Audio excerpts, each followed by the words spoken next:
One of the fastest and most fun ways to generate quick cash in today's world is to run a Ponzi scheme or rob a bank. But seeing that those are illegal activities and we would never recommend that here on the BiggerPockets YouTube channel, let me share a third option that I think you'll like: house flipping. Alright, I'm going to share the 7 must-follow steps right after this awkward introduction. Cue the music. No, seriously, you can start it. Alright, sorry I said it's awkward, alright? It's actually a nice introduction.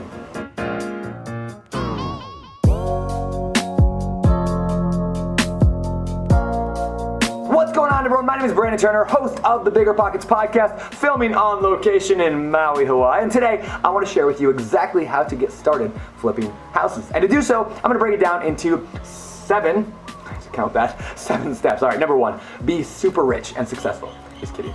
But that reminds me, if you find this video awesome, will you do me a favor and click that little thumbs up button below the video? Let the internet wizards know this is valuable. I don't know why that reminded me, but whatever. All right, step number 1, educate. First, you need to know what the heck you're getting into.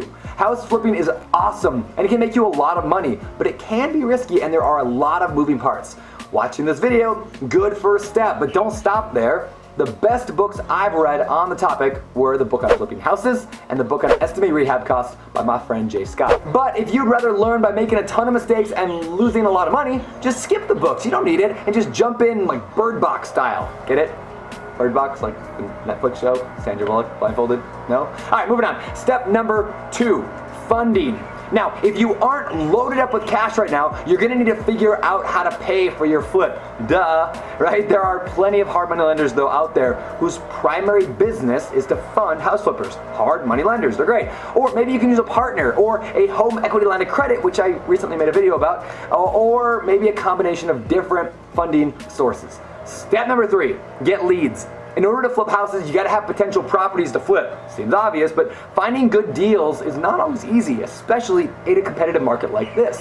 So how should you get those leads? Well, let me share a few ways. First, you could work with a real estate agent to find something, which is a really good option for first-time flippers, but incredible deals are kind of hard to find right now in the MLS or working with agents. You can also get creative and send out direct mail letters using online websites like Craigslist or Zillow, work with local real estate wholesalers, or just find nasty houses by driving around your neighborhood and look for them.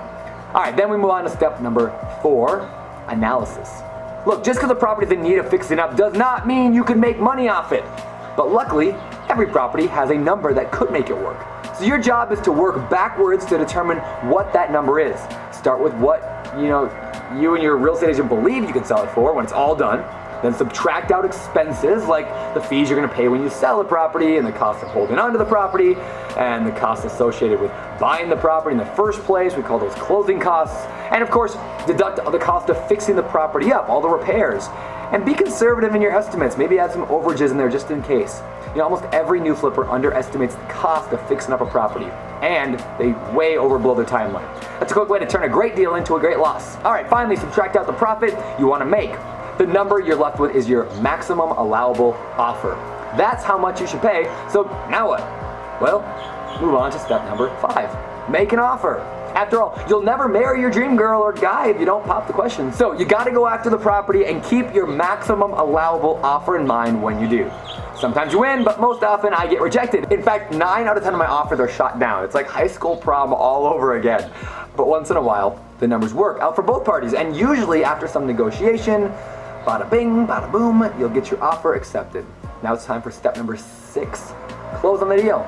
In most states, the title and escrow company will handle the closing for you, but in some areas, an attorney actually does that task. Either way, they're gonna bring together all the moving parts, make sure the money gets to where it needs to, and the keys get in your hand. After that, step number 7, manage the flip. And don't underestimate this important step. Without a tight hold on your contractors and on the budget, things could get out of hand. Do a great job fixing the property up, but don't overspend on things that doesn't add a lot of value. If the property doesn't need gold-plated toilet seats, stick with plastic ones. It feels the same where it counts. Finally, step number 8, sell that flip. Selling a property is fairly straightforward, but there are some tips and tricks that you can do to sell it faster and for more money. And for an awesome book on that topic, check out my friend Mindy Jensen's book, How to Sell Your House. She's like an agent and a flipper, and she knows what's up. So there you go. If things go perfectly right, and they never really do, you'll have a huge profit and maybe a new career. And even if it's not as ideal as what you see on TV, you'll learn and grow and do better on your next flip and the next one and the next one. So stick with it and stick with us, BiggerPockets.com. Ask questions on the forums for free anytime you run into trouble. BiggerPockets is the world's largest real estate investing website and community. Over 1 million members helping one another find success through real estate. And guess what? It's free to join. So I'll see you over there. All right, let's recap. To start flipping houses, just get some education, find the money, get the leads, analyze them, make an offer, manage the flip, and sell it for top dollar. Or if it helps you remember, just use the acronym AMLIOMUS. Actually, that doesn't really make very helpful at all. So just bookmark this video and be sure to click that thumbs up button and subscribe to our channel for more content just like this. Well, hopefully better than this. This was kind of a mess. For BiggerPockets.com, my name is Brandon Turner, signing off. Recording. Hey, it's Brandon, and today they have to start doing Every that time, right, every right? time. And they're gonna stop for a long No, time. it's gonna be a while too. That sucks. It's gonna do it anyway. Okay, here we go. Ready? Okay.